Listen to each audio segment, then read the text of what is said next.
This young woman was born into a life of incredible luxury and centuries-old tradition. Princess Leonor of Spain, heir to the throne, student, soldier, and celebrity. From her privileged upbringing to her rigorous education, from royal ceremonies to military training, let's explore the extravagant life of Spain's future queen. On October 31st, 2005, the Spanish royal family welcomed a new member who would change the course of their monarchy. Princess Leonor de Todos los Santos de Borbón y Ortiz was born into a world of highly privileged and centuries-old tradition. As the first child of then Prince Felipe and Princess Letizia, Leonor's arrival was celebrated across Spain. But this wasn't just any royal birth, it marked the beginning of a new era for the Spanish monarchy. From her earliest days, Leonor was groomed for a life of royal duty. The weight of a nation's expectations rested on her tiny shoulders. For the Spanish royal family, education has always been a top priority. And for Princess Leonor, no expense was spared in ensuring she received the finest education money could buy. At the age of 3, Leonor began her educational journey at the exclusive Santa María de los Rosales school in Madrid. This wasn't just any private school, it was the same institution her father, King Felipe VI, had attended. With annual fees reaching tens of thousands of euros, it's a school reserved for Spain's elite. But Leonor's education didn't stop at the borders of Spain. In 2021, at the age of 15, she started a new adventure that broadened her horizons and prepared her for life as a global royal figure. The princess packed her bags and headed to the picturesque coast of Wales, where she would spend the next 2 years studying for her international baccalaureate at UWC Atlantic College. Housed in a 12th century castle, this prestigious institution has educated royalty and world leaders for decades. With annual fees of around £50,000, it's a school that screams exclusivity, but it wasn't all textbooks and exams for the young princess. Leonor's education extended far beyond the classroom. She's known to be fluent in Spanish, Catalan, and English, with a good command of French. There are even reports that she's studied Galician, Basque, Arabic, and Mandarin. And let's not forget those summers spent at exclusive camps in the United States. While many teenagers might spend their summers working part-time jobs or lounging by the pool, Princess Leonor was jetting off to America, further expanding her worldview and making connections with other young elites. This world-class education isn't just about personal enrichment, it's a calculated investment in Spain's future monarch.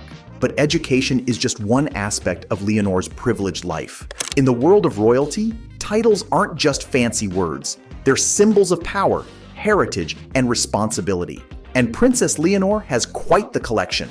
First and foremost, she's the Princess of Asturias, the traditional title held by the heir to the Spanish throne. But that's just the beginning. She's also the Princess of Girona and the Princess of Viana, titles that harken back to the historical kingdoms that make up modern Spain. Leonor also holds the titles of Duchess of Montblanc, Countess of Cervera, and Lady of Balaguer. It's a mouthful, isn't it? But each of these titles carries centuries of history and significance. But perhaps the most extravagant honor came on the eve of her 10th birthday. In a grand ceremony, King Felipe VI bestowed upon his daughter the Order of the Golden Fleece, one of the most prestigious orders in Europe. Imagine getting such an honor before you've even hit your teens.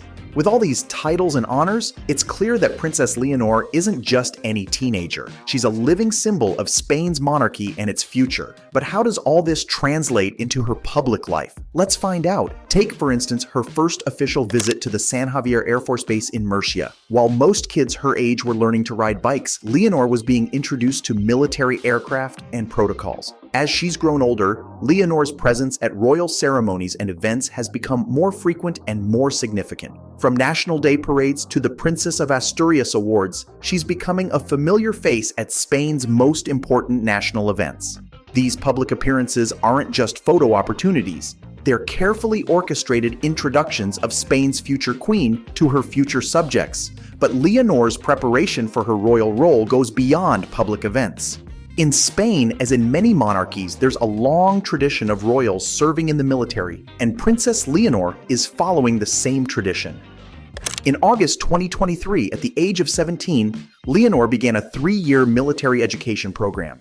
This isn't your average summer camp, it's a rigorous training regimen designed to prepare her for her future role as Spain's commander-in-chief. Her training takes her through some of Spain's most prestigious military institutions. She started at the General Military Academy in Zaragoza, following in the footsteps of her father, King Felipe VI.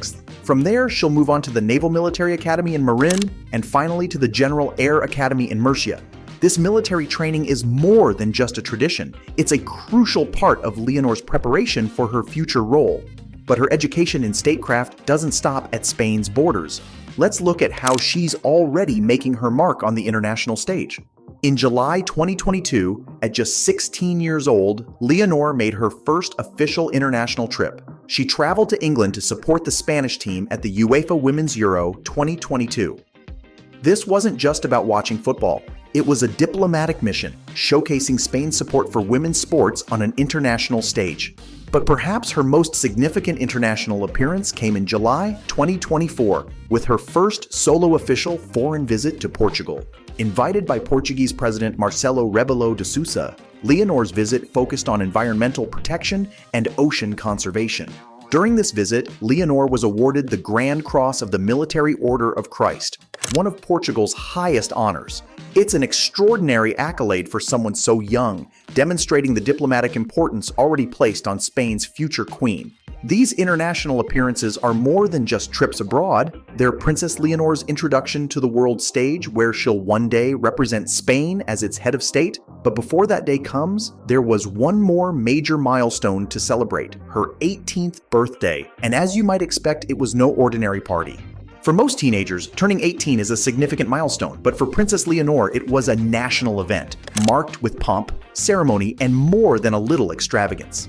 The celebrations began with a formal oath ceremony in the Spanish Parliament. Dressed in a pristine white suit, Leonor swore allegiance to the Constitution and to the king, officially declaring her as the heir to the Spanish throne. The applause lasted for over 4 minutes, a clear sign of the hopes and expectations placed on her young shoulders. This carefully managed release of information has only fueled public fascination with the young princess. There's even talk of Leonor mania, a growing obsession with every aspect of her life, from her educational choices to her fashion sense. This media attention is a double-edged sword. On one hand, it helps maintain public interest in the monarchy and allows Leonor to connect with her future subjects. On the other, it places enormous pressure on a young woman who's still finding her place in the world. From her royal heritage to her world-class education, from her military training to her growing international presence, Princess Leonor's life is undoubtedly one of privilege and responsibility. Her lavish titles, high-profile appearances, and extravagant celebrations paint a picture of a life most can only dream of. Yet, it's important to remember that behind the titles and ceremonies is a young woman carrying the weight of a nation's expectations on her shoulders. As she steps further into the spotlight, the world will be watching to see how Spain's future queen balances the extravagance of royal life with the demands of modern monarchy. What do you people think about Princess Leonor?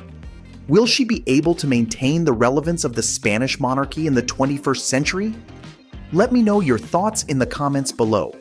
If you enjoyed this glimpse into the world of Spanish royalty, don't forget to hit that like button. It really helps us out. And for more fascinating stories about the lives of royals, celebrities, and historical figures, be sure to subscribe to our channel and ring that notification bell.